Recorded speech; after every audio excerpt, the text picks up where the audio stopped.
தமிழ்நாடு சட்டமன்ற பேரவைத் தலைவர் அவர்களே, மாண்புமிகு அமைச்சர்கள், நீதி அரசர்கள், எம்எல்ஏஸ், எம்பிஸ், உள்ளாட்சி பிரதிநிதிகள், தலைமை செயலாளர் உள்ளிட்ட அரசு அதிகாரிகள், நம்ம தாய் நாட்டின் சுதந்திர போராட்டத்தில் பங்கேற்று இன்னைக்கும் வாழ்ந்துட்டு இருக்கிற தியாகிகள், தற்போது குடும்ப ஓய்வூதியம் பெற்று வரும் சுதந்திர போராட்ட தியாகிகளின் வாரிசுதாரர்கள், டிஜிபி உள்ளிட்ட அனைத்து காவல்துறை அதிகாரிகள், முப்படைகளை சேர்ந்த அலுவலர்கள், வீரர்கள், சிறப்பு விருந்தினர்கள், இன்னைக்கு இந்த சுதந்திர தினத்துல கோட்டையில கொடியேற்றுறத பார்க்க வந்திருக்கிற பொதுமக்களுக்கும், இந்த சுதந்திர தினத்தை கொண்டாடிக்கிட்டு இருக்கிற என் நெஞ்சில் குடியிருக்கும் தமிழக மக்களுக்கும், மாணவ மாணவிகளுக்கும் அனைவருக்கும் என்னுடைய சுதந்திர தின நல்வாழ்த்துக்கள், என்னுடைய வணக்கத்தையும் தெரிவிச்சுக்கிறேன். தங்களுடைய உயிரை, உடமைய, வாழ்க்கைய எல்லாம் இழந்துட்டு நமக்காக சுதந்திரம் வாங்கி கொடுத்த நம்ம சுதந்திர போராட்ட தியாகிகள், அதுல பிரபலமானவர்கள் மற்றும் பேரு தெரியாதவங்க அப்படின்னு இருந்தாலும் அவங்க எல்லாருக்கும், ஏன் அவங்க ஒவ்வொருத்தருக்கும் தனிப்பட்ட முறையில என்னுடைய வீர வணக்கங்கள். நம்மள ஒரு அடிமை மாதிரி வச்சிருக்காங்க அப்படின்னு தெரிஞ்சிட்டாலே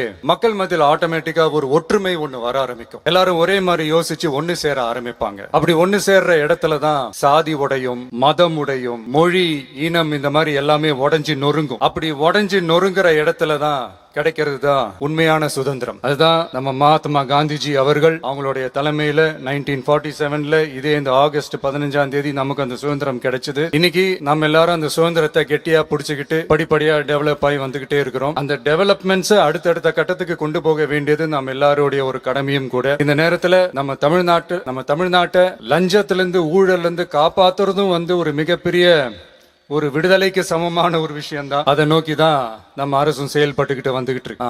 இந்த 386 ஆண்டு பழமையான இந்த கோட்டையில இங்க மேல ஏறி வந்து 80வது சுதந்திர தின நாள்ல நம்ம நாட்டோட தேசிய கொடியை ஏத்தி வச்சு இன்னைக்கு இந்த விழாவில் என்ன பேசவும் வச்சிருக்கிறீங்க. அதுக்காக உலகம் முழுவதும் இருக்கிற என்னுடைய தமிழ் சொந்தங்களுக்கும், தமிழ்நாட்டு மக்களுக்கும், ஜென்சி இளம் சிங்கப்படை தோழர்களுக்கும் என்னுடைய மனமார்ந்த நன்றியை தெரிவிச்சுக்கிறேன். பிறப்புக்கும் எல்லா உயிருக்கும் அப்படின்ற ஒரு மிகப்பெரிய ஒரு கோட்பாட்டை அடிப்படையா வச்சுதான் நம்ம தமிழ்நாட்டை லஞ்ச லாவண்யமற்ற போதைப் பொருள் கலாச்சாரம் இல்லாத, பெண்கள் பாதுகாப்பு, சமூக நீதி அடிப்படையில ஒரு வெளிப்படையான, ஒரு உண்மையான, ஒரு நேர்மையான ஒரு நிர்வாகமா இதை நாம செயல்பட்டுக்கிட்டு வந்துகிட்டு இருக்கிறோம். பொது வாழ்வுல சமரசம் இருக்கவே கூடாது. மக்கள் நலன் தான் மிக மிக முக்கியமான ஒரு விஷயம். அந்த அடிப்படையில தான் தமிழக வெற்றி கழக அரசு செயல்பட்டுக்கிட்டு வந்துகிட்டு இருக்கோம். அதே அடிப்படையில தான் மக்கள் நலன் சார்ந்த திட்டங்கள்லையும் நம்ம சென்ட்ரல் கவர்மெண்டோட நிர்வாக ரீதியா ஒத்துழைப்போட இருக்கிறோம். But at the same time நம்ம தமிழ்நாடு கொள்கைகள் வந்துட்டா மாநில உரிமைகளுக்கு எதிரான முடிவுகளையும் சரி, தமிழ்நாட்டுக்கு எதிரான கொள்கை முடிவுகளையும் சரி நம்ம டிவிகே அரசு எப்பவுமே எதிர்க்கும். அதுல எந்த மாற்று கருத்துமே கிடையாது. அதே மாதிரி இதுக்கு முன்னாடி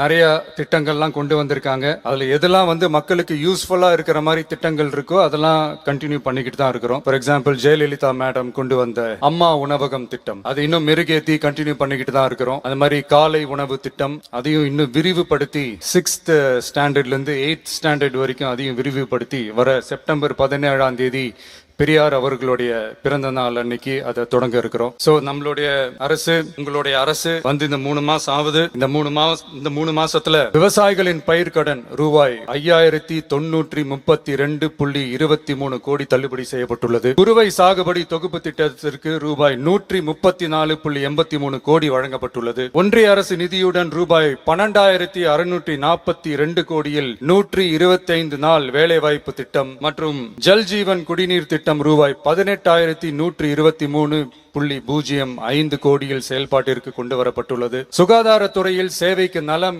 AI செயலி கொண்டு வரப்பட்டுள்ளது. பேரறிஞர் அண்ணாவின் பிறந்த நாளான செப்டம்பர் 15ஆம் நாள் தாய் மாமன் தங்க மோதிர திட்டம் ரூபாய் 755.83 கோடியில் தொடங்கப்பட உள்ளது. மக்களின் போக்குவரத்திற்கு ரூபாய் 127.21 கோடியில் 300 புதிய பஸ்கள் வழங்கப்பட்டுள்ளது. தமிழ்நாட்டில் மது பழக்கத்தை குறைத்திடும் வகையில் முதற்கட்டமாக 717 டாஸ்மாக் கடைகள் மூடப்பட்டுள்ளன. வெளிப்படையான நிர்வாகத்திற்காக நவீன தொழில்நுட்பத்தை பயன்படுத்தி கணினி மயமாக்கப்பட்ட நிர்வாகம் செயல்பாட்டில் உள்ளது. முன்னெப்போதும் இல்லாத ஆளில்லா பத்திரப்பதிவு செயல்பாட்டிற்கு கொண்டு வரப்பட உள்ளது. கோயில் நிலங்கள் கணக்கெடுக்கப்பட்டு அனைவருக்கும் தெரியுமாறு ஆன்லைனில் ஏற்றப்படுகிறது. வருவாய் துறையில் அனைத்து சான்றிதழ்களும் 15 தினங்களுக்குள் வழங்கப்படுகிறது. லஞ்சம் வாங்குவதை புகார் செய்ய புதிய வாட்ஸ்அப் எண் அறிவிக்கப்பட்டுள்ளது. அரசின் வருமானம் தனிநபருக்கு செல்வது தடுக்கப்பட்டுள்ளது. அனைத்து துறைகளிலும் லஞ்சம் ஊழல் ஒழிக்க தொடர் நடவடிக்கை எடுக்கப்பட்டு வருகிறது. கனிம பயன்பாடு முறைப்படுத்தப்பட்டு நவீன தொழில்நுட்ப உதவியுடன் விநியோகிக்கப்படுகிறது. சட்டம் ஒழுங்கு தீவிரமாக கண்காணிக்கப்பட்டு பராமரிக்கப்பட்டு வருகிறது. ஜூன் மாதம்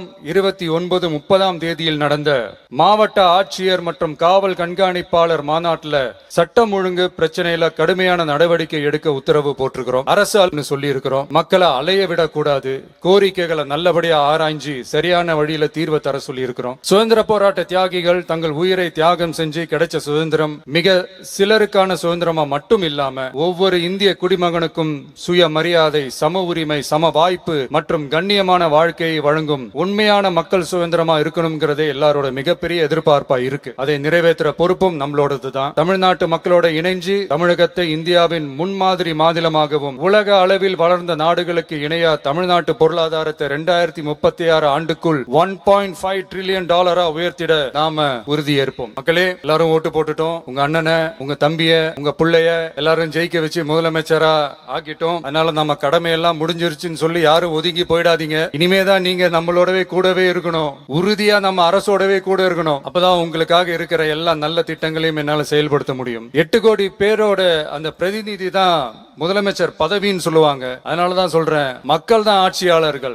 இங்க நானு எல்லாருமே, அங்க இருக்கிறவங்க எல்லாருமே மக்களோட சர்வன்ட்ஸ். அப்படிதான் நான் அதை பாக்குறேன். வாங்க எல்லாருமா சேர்ந்து நம்ம கடமையை சேர்ந்து செய்வோம். நம்ம அரசுக்கு எதிரான சக்திகளையும் சரி சதிகளையும் சரி முறியடிப்போம். நீங்க எல்லாரும் நம்மளோட இருக்கும் போது எனக்கு வேற என்னங்க கவலை? நல்லதை மட்டுமே நோக்கி நகருவோம். அப்படி நல்லதை மட்டுமே நோக்கி நகரும் உங்க அரசு உங்களுடைய எதிர்பார்ப்புகளையும் உங்களுடைய கருத்துக்களையும் மனசுல வச்சுக்கிட்டு தான் நல்ல சிறிய புதிய அறிவிப்புகளை அறிவிக்க இருக்கிறோம். அதுல ஒரு சிலதை மட்டும் இங்க நான் படிக்கிறேன். ஒன்னு, தாய் நாட்டிற்காக தன்னலமற்ற தியாகம் செய்து நமது நாட்டின் பாதுகாப்பிற்காக அரும்பாடுபட்ட முன்னாள் படை வீரர்களின் நலன் கருதி அவர்களது 2 மகள்களுக்கும் வழங்கப்படும் திருமண நிதி உதவி 25,000 ரூபாயிலிருந்து 50,000 ரூபாயாக உயர்த்தி வழங்கப்படும். 2, மாற்றுத்திறன் கொண்ட முன்னாள் படை வீரர் மற்றும் அவர்களை சார்ந்தோர்களுக்கு வழங்கப்பட்டு வந்த மாதாந்திர நிதியுதவி 5,000 ரூபாயிலிருந்து 7,000 ரூபாயாக உயர்த்தி வழங்கப்படும். 3, மாநில அரசால் விடுதலை போராட்ட வீரர்களுக்கு வழங்கப்பட்டு வரும் மாதாந்திர ஓய்வூதியம் 23,000 ரூபாயாக உயர்த்தி வழங்கப்படும். 4,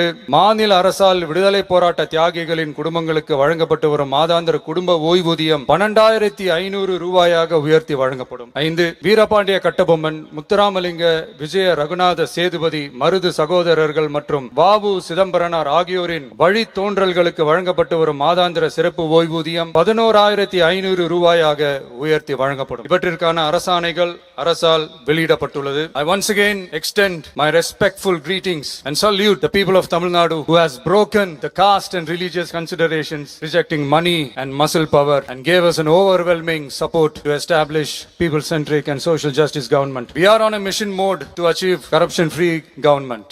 We want our people to develop zero tolerance towards corruption. And we appeal to the officials and the people of Tamil Nadu to make our state corruption free. இன்னைக்கு இந்த விழாவில் பரிசு வாங்க போற, பாராட்டுகளை வாங்க போற, விருதுகளை வாங்க போற அனைவருக்கும் என்னுடைய வாழ்த்துக்களை தெரிவிச்சுக்கிறேன். இந்த விழாவை ரொம்ப அழகா ஏற்பாடு செஞ்ச பொதுத்துறை செயலாளர் அவர்களோட சேர்ந்து அலுவலர்களுக்கும், காலையிலேயே இந்த பிராக்டிஸ் பண்ணி சிறப்பான பரேட் நடத்திய காவல்துறை நண்பர்களுக்கும், இந்த விழாவை ரொம்ப பாதுகாப்பா நடத்திய காவல்துறை அதிகாரிகளுக்கும், ஊடகத்துறை நண்பர்களுக்கும், சமூக ஊடகத்துறை நண்பர்களுக்கும் என்னுடைய மனமார்ந்த நன்றியை தெரிவிச்சுக்கிறேன். கான்பிடென்டா இருங்க, நல்லதே நடக்கும், வெற்றி நிச்சயம். மீண்டும் சந்திக்கும் வரை நன்றி, வணக்கம்.